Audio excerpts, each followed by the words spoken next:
Hi, it's Leslie, and we're talking about sister wives, picking up where we left off with this crew. So Janelle, she still has no official divorce, and sadly, she doesn't know how to get one. And I think if you ask me, she's just afraid to rock the boat because she's so tied up with Kody because she has nothing. She can't get out because of that freaking land that's the only thing she has to show for her time spent in the family is that land. You know, I say to myself, how much, like all these acres, how much could they really cost out in Arizona? Maybe I'm just naive. It doesn't seem like it would be that much. Why can't they just pay it off? Anyway, if they don't pay it off, they risk losing everything, which is insane. I don't know, but that's what they say. You'd think this is public information. Someone could find how much that land costs. I'd be so curious. If anyone has found that, let me know in the comments because I would love to know how much this land costs because they make it sound like it's so much. And how much could it be in the middle of freaking Arizona or wherever? But Kody's just bitter. Well, Janelle asks me about the property all the time, but I don't trust her anymore, and so I don't give her any information. Very mature, Kody. Very mature. Way to handle it. He's just a big kid. Basically, he's like this right now. We will pay off the property when the time comes, and I'm not giving you any details about what I'm doing or whatever, because I'm tired of disclosing information that goes through the gossip mill of our broken family. No, you're not bitter, Kody. No, not much. And of course, with all this, there's Robyn, who is just forever, she's just drunk the Kool-Aid and she will not give up this dream of having her sister wives. I'm like, oh my God, like, I don't know what has to happen. It's like between Mary and her, they're in complete delusion, you know, like wake up and smell the coffee, people. I still have hopes for Mary and Kody, and definitely with Janelle and Kody. Oh, and this is what's crazy to me. I guess all this money, they got roped in. It's like a Ponzi scheme in a way, you know? It's like the people in the beginning, they just start paying in and then that money pays the next one. It's like Robyn, she's that last person in and all the money flows down to her, you know? And it's like they all, with their money, they bought her house and they were thinking they would have a piece of it, yet they're not on the lease. You'd think they could have all been on that lease. Like, it's just, they were just stupid. They were just stupid. And as much as Robyn wants to make her whole family, you know, back together and all the things, like if she really cared, you know what you could do, Robyn? You could say, you know what's right is right, Kody. I am giving Christine, whoever put into this house, whatever money they put in, I'm giving it back to them. And this land is going to be divided evenly if they put into it. Like if she could stand up for them, but you know, no, she's like, oh no, I don't do that. And they all kind of notice, you know, they want to get money out of Robyn's big, beautiful house that they helped pay for and all the things. And Robyn, of course, is clueless, you know, like her with the babysitters and all the niceties that not working affords you. She feels this. When Janelle's bringing up, that Kody and I owe her something, it's like, how do you calculate? How do you figure that out? It's so confusing. Oh yes, it's so confusing. I can't figure that out. So we're not going to give them anything. But they all the other wives kind of notice, you know, we're over here scraping and eating like out 100-pound bags of rice and stuff that we had to buy at Costco and shit. And Robyn's over there with childcare and whatnot, living the life and with a beautiful backyard and porch setup and all the things. They get it. Like all the money's going to her. But of course, she doesn't see it that way. She thinks like, oh no, I'm just thrifty. I used to be not so great with money when I was young. I had hard knocks. And then I learned during my divorce really how to budget myself very, very well. You just must have had a different priority of where your money was going to go than I did. That's all. Burn. Robyn giving the little dig there, the little innocent, naive dig. Yep, you guys just didn't know how to budget, honey. Like me. All right, so let's just talk about this whole deal with Kody and Madison. So Madison, she is hardcore. She's awesome. She seems like she's like, takes no shit. She takes emotion out of it. She's like, you know what? If you can't show up on a consistent basis, I don't want you in my life. Because you know what? My kids are not going to bounce back and forth like I am doing. No. We're not going to pull them into that. Madison, hardcore. So Madison and Caleb, and I guess they kicked around buying this property out in Montana, which that's got to be freaking cheap too. How much could it cost in Montana to buy some land? But anyway, and she even talked about buying the Flagstaff land. Is she loaded over there? I mean, she's not getting money from the show. But anyway, I guess Madison and Kody do not speak anymore. And, you know, Robyn says, you know, well, they both stopped reaching out to each other. I'm not really buying what Kody says here. To be honest with you, I didn't really cut off communications with Madison. She cut them off with me. All right, so Kody says Madison just stopped talking to him, which I could actually believe, and I would have believed that, except for then he follows it up with this.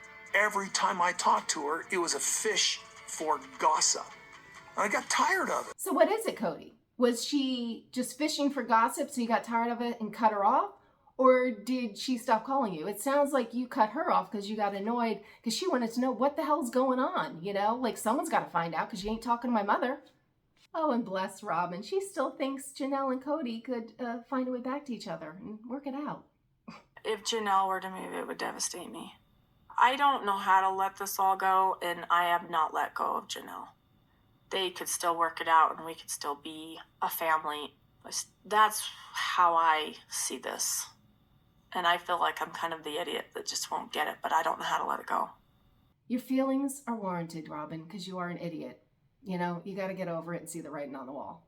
You're stuck with Kody. Be careful what you wish for. But Kody is just so bitter. Like, he is like, I guess he just, this is his biggest failure to date, and so public and all the things, but he's just pissed off because he doesn't want to take any more blame than he feels is due to him. I'm so angry about how I've been treated that I haven't gotten past that. Here's the thing is I'm not willing to take blame for things that my wife or ex-wife is sitting there telling them that I did. And that's why if you could have a relationship with your children, you would have another voice in their ear and actually maybe, you know, kind of balance it out a little and show them if there was any truth on your side. But no, he ain't doing it. But amongst all this squabbling and fighting and everything, let's just catch up with Christine in case we didn't know it. I've moved on, and I love being single. I love my life now. Yes, that's noted, Christine. Noted. Anyway, so Christine decided to just meet up with Janelle because she wants the dirt. She wants the dirt on what's going on with Janelle and Kody. And of course I had to pull out a map for this because Christine is in Salt Lake City. Janelle is now back in Flagstaff. That's like 6 hours apart. She makes it sound like she just drove her to her house, but somehow she hauls it back down there. But I guess she has children down there, so she probably sees them, makes a swoop, sees the family and all the things. Anyway, meets up with Janelle and kind of grills her about where her relationship stands with Kody. And I actually do feel Christine cares about Janelle and does not want her living on that property because she feels like eventually that'll just kick Janelle in her ass. You know, she'll end up getting screwed again. She just needs to move it on. Keep it moving. Christine wants to find out why Janelle is in this situation. She's in it because I think she can't get out because of that land. Like she's stuck to Kody because she can't pull out now because I think she'll give up any whatever to getting her piece of the land because that's the only thing she has to show for this 30 years of marital bliss or whatever it is. And of course all those kids and grandkids. But anyway, and the TV show. The TV show. And her fame, maybe her Twitter. You know, I'm sure she's got an Instagram too. But anyway, back on point. Anyway, Kody won't talk about it. So these are the words we have to live by here. If Kody's not willing to buy me out, then I think I'm gonna have to do something with it. But we got to pay it off, and he's not talking to me about it. So I think I'm gonna have to lawyer up. I think because I think that's the only way I'm ever gonna get any kind of decision out of him. Mm-hmm.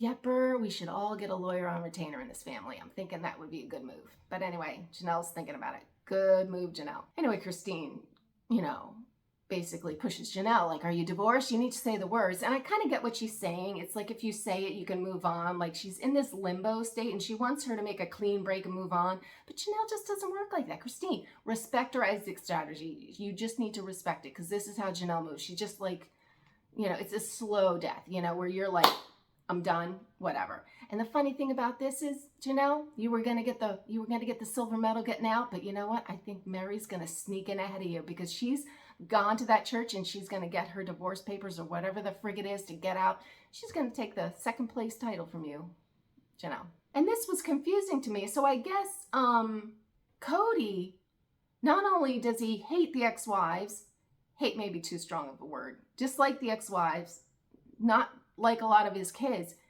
he really hates the church. And I don't know where that hate came from. It just kind of came upon. Maybe he's thinking the church, you're the one who sucked me into this ridiculous situation that really had no chance of working if we ever looked at it. So maybe he hates the church for that. But he is hating the church. And I don't know how that works because Robyn still loves the church, but whatever. Very bitter on the church. It just makes us remember those fond words. You know, love should be multiplied, not divided. Yeah. Ugh. So Mary finally hit her point and she's going to get it done. She's going to get out before Janelle. And Kody feels like he had no choice in any of this. He had to just stay. It's only the women that had the choice. I mean, whatever. He had a choice of his actions, and he could basically just like cut him off. And even if he didn't technically leave him, I mean, you have no marriage, you're out. But anyway.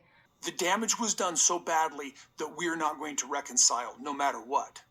And so however we are made accountable to God, I don't want to be accountable to this church and all their BS. So I'm going to let Mary go and do her thing. Because if I'm angry at her, it becomes a fight. I needed her just to go away. Alrighty then, Mary gets out. And of course you hear all the wonderful things Kody talks about Mary. I guess she was always angry and bitter and, you know, didn't like this, didn't like that kind of gum. I'm like, you married her, honey, you know, whatever. But it's just polygamy. It doesn't work. It doesn't bring out the best in people. It doesn't make people happy. You're not going to be fun and happy to be around when you're in that polygamous mess and you got jealousy and all the things. So I'm not surprised. Anyways, if we didn't know it, Kody is loyal to Robyn because she has fallen in line and done all the things. I don't know if Robyn even wants what she's got now, so I don't know how long they're gonna last, but whatever. But then the little teaser, they said that in a few weeks, I guess they have a family event where they're all gonna be together again. I don't know what that could be. So it has to be for a child that still has a relationship with everyone, that would want everyone together. I don't know what that could be.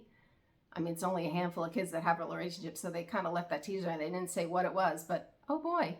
And oh my God, we see another clip of Robyn's kids. They just have a face that looks so sad, and I feel for them. They just look like they just got screwed. They got screwed royally, and I do feel bad for them. They just, every time they show them, they just look so sad, you know, and that the kids, they just seem nasty. They don't want to, why take it out on Robyn's kids that they weren't their siblings? I don't know. Awful. My feeling on all of this, you know, if you're going to do the polygamous thing, you know, anybody still watching out there, for anybody who's entertaining a polygamous life, this would be me. If you really want to do this deal, go in, because it seems like all these wives, they just kind of don't want a husband around all the time. They want to be part of a family. They want to have kids, but they don't really want the husband there all the time because that disrupts the thing. You basically want to be single with kids, but that doesn't, you know, that's not acceptable.